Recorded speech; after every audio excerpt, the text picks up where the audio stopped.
Hello everyone, welcome to research and PhD का नव classes. आज मैं आपको कुछ ऐसी चीजें बताऊंगा जो आपको बिल्कुल अपने मन में बैठा लेनी है अगर आप पीएचडी करने जा रहे हो या कर रहे हो। और ये चीजें नॉर्मल है, सबके साथ होती हैं। सबसे पहली चीज, रिजेक्शंस आर नॉर्मल। अगर आप रिसर्च पेपर पब्लिश कर रहे हो या आप अपना पीएचडी का आपने कोई काम किया है, आप अपने सुपरवाइजर को दिखाते हो, तो देयर आर चांसेस कि आपका काम जो है सुपरवाइजर को पसंद ना आए, ही और she will reject your work. या फिर अगर आपको रिसर्च पेपर पब्लिश करने जा रहे हो तो वहां पे भी आपको रिजेक्शन मिल सकता है। Second is, feedback can be harsh और it can be delayed. Right, कई बार हम बहुत बेचैन हो जाते हैं, हम कहीं पे पेपर भेजते हैं, हम बहुत ज़्यादा डेस्पो हो जाते हैं, डेस्परेट हो जाते हैं कि हमारा अभी तक रिप्लाई नहीं आया, फीडबैक नहीं आया, उनका कोई रिवर्ट नहीं आया, या हमारे सुपरवाइजर का कई बार रिवर्ट नहीं आता।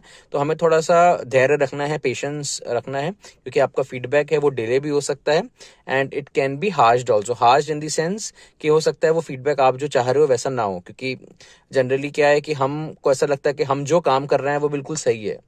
राइट, पर हमें सुपरवाइजर की ज़रूरत तभी पड़ती है, या हमें जब हमने पेपर सबमिट किया जर्नल में, तो हमें उनके जो कमेंट्स हैं उनका ध्यान में रखना चाहिए, उनको वेलकम करना चाहिए और उसके अकॉर्डिंगली मॉडिफिकेशंस करने चाहिए। इसके अलावा ये self discipline is more important than brilliance. Self discipline बहुत ज़रूरी है, आपके अंदर सेल्फ डिसिप्लिन होना चाहिए।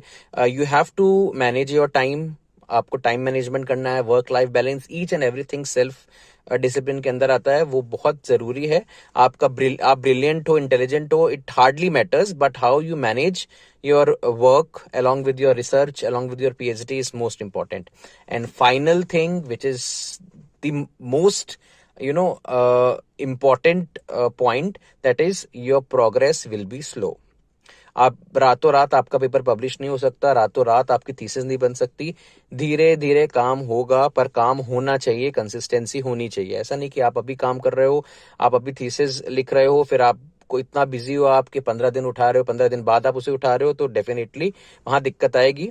तो प्रोग्रेस इज स्लो, मतलब आप धीरे धीरे काम करो, पर आप डेफिनेटली अपने डेस्टिनेशन तक पहुंचोगे, पर काम होना जरूरी है। राइट।